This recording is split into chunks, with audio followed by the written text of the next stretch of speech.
All right, guys, it's actually been almost a week since I was working on this table. I'm finally back at it. Things have been crazy over in production. I've been helping out there. We got a lot of orders, so thank you guys for keeping us busy.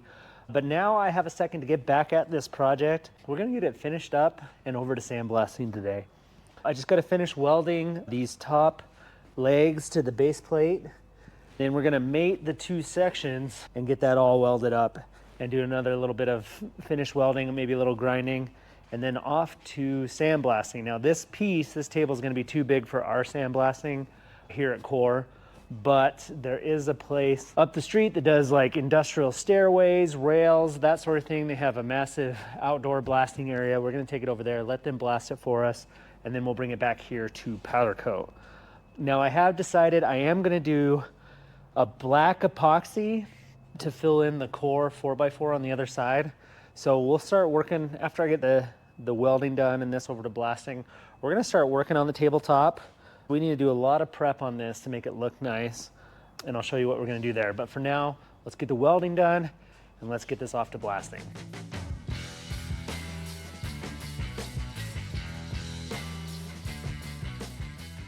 All right, so I finally got the legs welded. I'm looking at this now, and I'm gonna let it cool for a second, but before I go and get someone to help me move this, because it's heavy, I'm gonna prep the two mating surfaces a bit. So what I'm gonna do is, I think I'm gonna just grind a little bit of a flat spot on top here. I'm gonna take all these bolts out, and then I'm gonna go grab one of the guys to help me. Because the studio floor isn't level, I think I just need to measure and get the tabletop equal distance from every single leg. And that should get us pretty dang level. But for now, that's my plan. So let's see how that goes. Measuring the same on all four sides. On this side that's closer to the Jeep, we have 32 inches roughly to the bottom of the table, to the foot pad there. And it's a little off, but it's pretty dang close. Now on this side, we're actually lower. So this side needs to come up. What I'm gonna do, since it's pretty evenly off one side to another, I'm just gonna simply put some hinge welds or some tacks on this side closer to the Jeep. And that way I can kind of hinge the table top this way and make up the difference.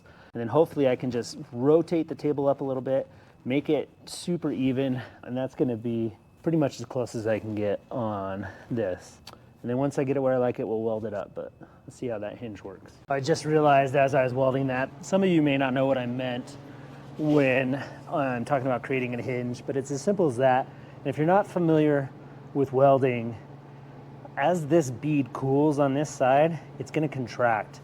And since there's nothing holding the other side besides weight, there's gonna be a little bit of hinging going on. As this cools, it's gonna pull the table this way, which is exactly what we want. So we're kind of using the thermal dynamics in welding to our advantage to try to get this position exactly how I want it.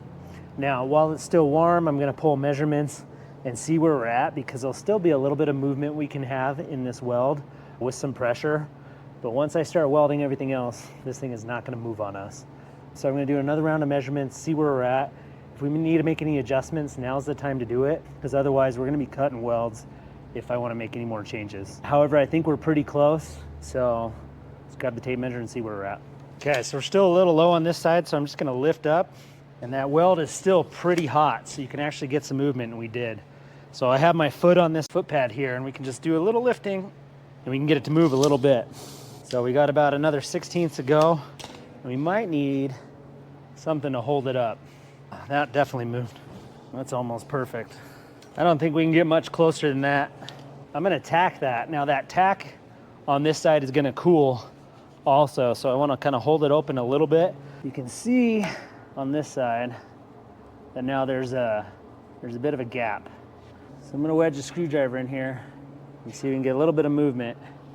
I don't want that to close when I'm tacking. So I'm gonna double check my measurements, and yeah, I don't think we could get much better than that. All right, guys, she's done. We're done welding. I'm gonna go grab the forklift, see if I can get this into the truck, and off to sandblasting. Now one of our local customers here stopped me. I dropped some parts off. We're gonna powder for him. And it's cool to have relationships like that. That guy, we did the JL video where we did his his full JL. We did a 4-inch, 4.5-inch lift kit, all our crawl arms and our steering and everything on there.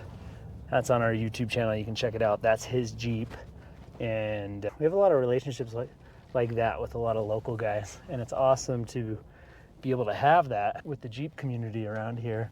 And then they come to us and we'll powder coat stuff here and there for them. But it's just cool to see. It'd be awesome if these guys could get us right in and blast it right away, because we're powder coating again tomorrow. So we would be able to powder coat this whole table tomorrow, but we'll see. This project's already taken a couple weeks just because I've been getting at it intermittently. Wow, this is the emptiest I've seen their lot here at Clegs.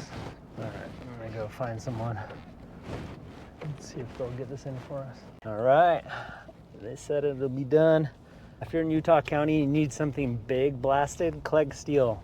All right, we are back with the table. We're gonna clean this up a little bit more, get some of the slag off it. You can often see slag a lot better after sandblasting. And then we'll take it over to the shop over there. My guys are gonna hate me, but we're gonna get this thing powder coated.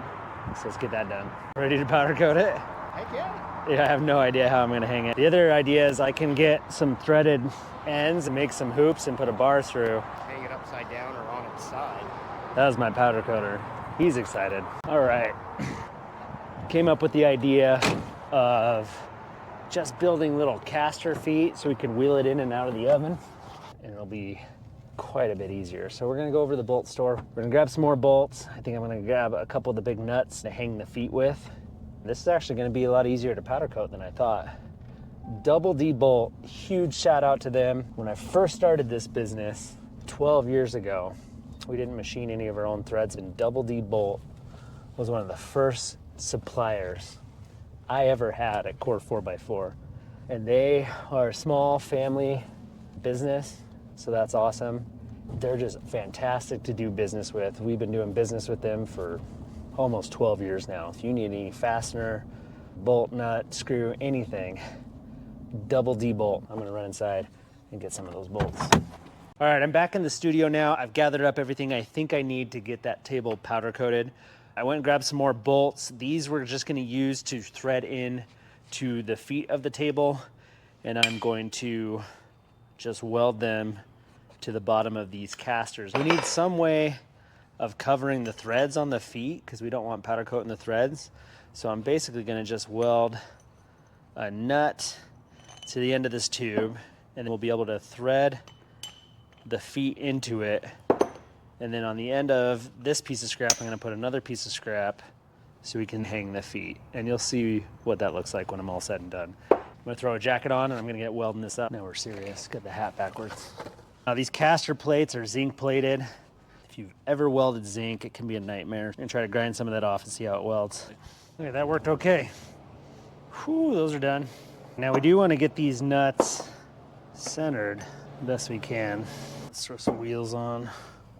These things are our spares, so they're a little worn. Well, let's tighten those up a little bit. It's only one time use, so get these kind of tight. Let's get it over to the other shop and see if we can get this powder coated today.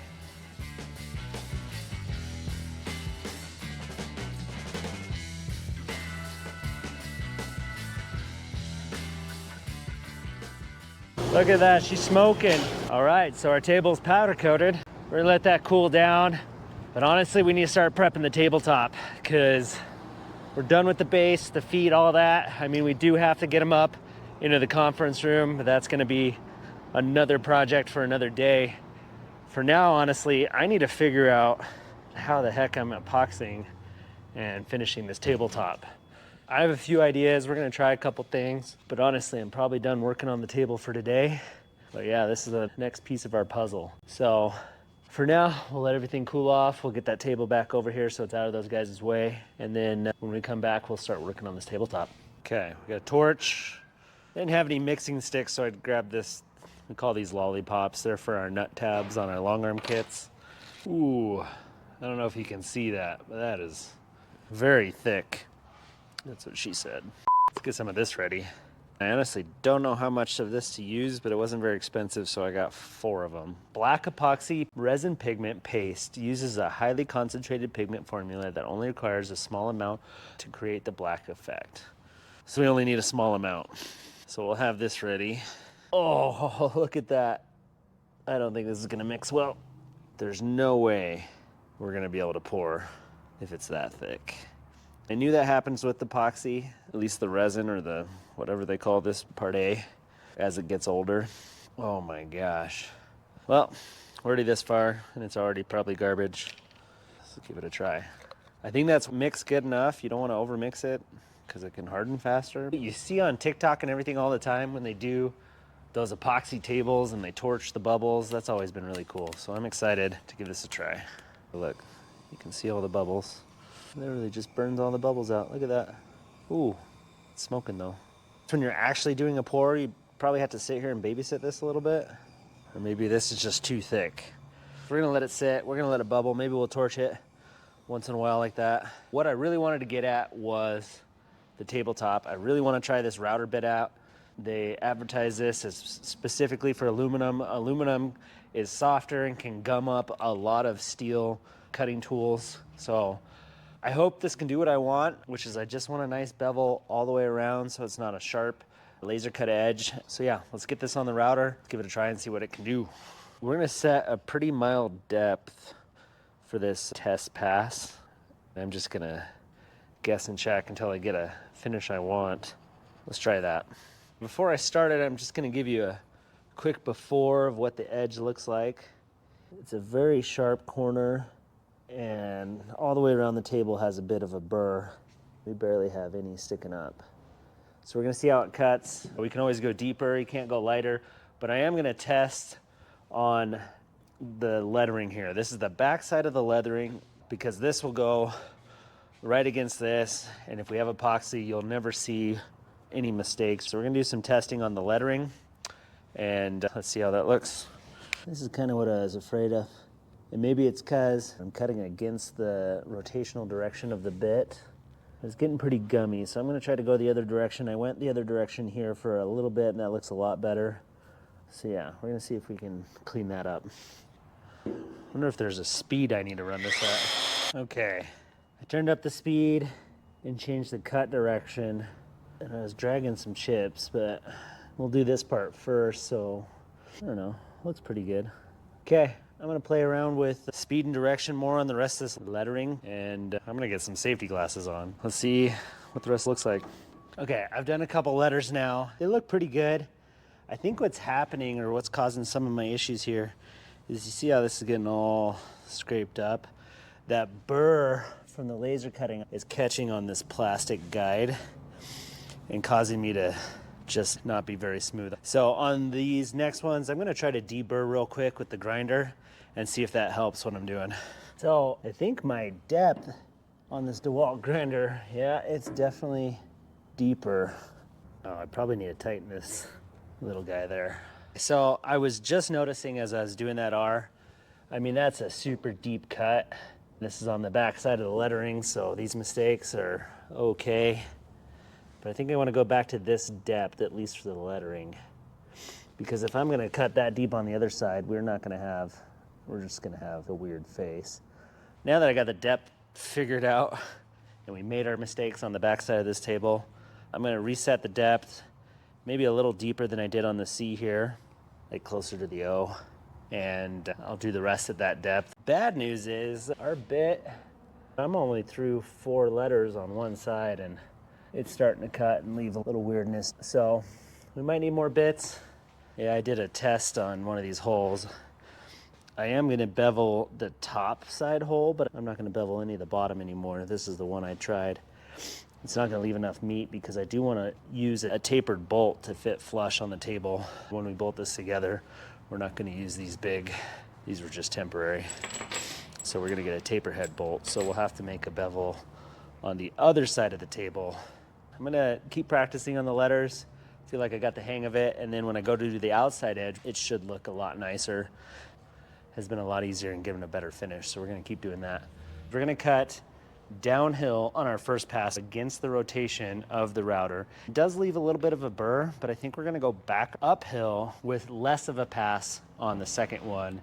We'll go with the rotation of the router. Right now, it's too hard to hold steady when I'm doing this deep of a cut, and it's just pulling away from me and give me all sorts of janky things like this. We're gonna start our first pass on the outside, see what that looks like, and then we're gonna flip it over. This was just to mess around with, see, do all our testing and figure out what it looks like, because it's gonna be completely hidden. But everything we do from here on out is not gonna be hidden, so let's get at it.